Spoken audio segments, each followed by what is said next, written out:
The suit, I think, it depends on what color green that is. I don't know. Is it going to be like ocean, dirty water, Coney Island green, or is it going to be like emerald green? I think they leaned on a darker green, that weird green.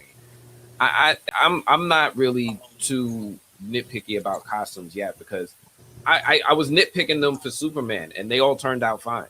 Like all those costumes were fine.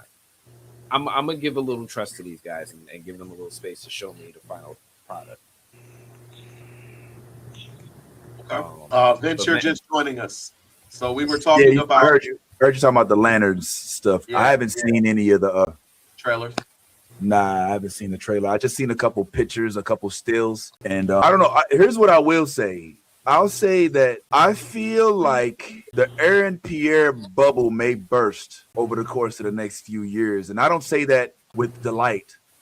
I just say that to recognize that sometimes some people, actors, musicians, folks of note, they have a window of time of which they're the it thing. And I'm not saying that Aaron Pierre won't still be prominent, that he won't still be a highly sought after actor. But in terms of the way that he's looked at now, it will begin to dwindle over the course of the next few roles that he embodies.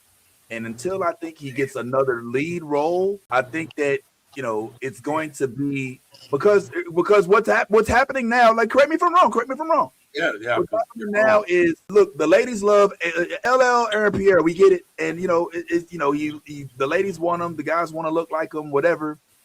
But what's happening is he's being thrown into the colorism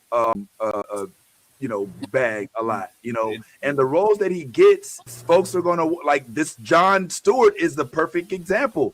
Like, as much as everybody that don't read DC Comics and have a familiarity with John Stewart as a Lantern are not going to necessarily have anything to do with the storyline behind his actual tone being purposefully darker and having stories written with regard to his skin tone being darker, are going to highlight those. And as back in the day, that would just be a little op-ed in somebody's community newspaper, but now it's going to be a meme or a reel, or somebody's going to say it and they're going to have his picture in the background. Like, he will be forever associated with that if the roles that he embodies are those that would have been for a potentially darker skinned individuals. If just like it happened to Zazie Beetz. Remember with the higher they fall, the harder they fall. None of that is going to be a problem for them, right? Like, for Aaron Pierre, because you're talking about like what a segment of the audience thinks. Hollywood is very comfortable with getting primarily people of a certain complexion these lead roles and putting them prominently, right? Like, you see it all the time now.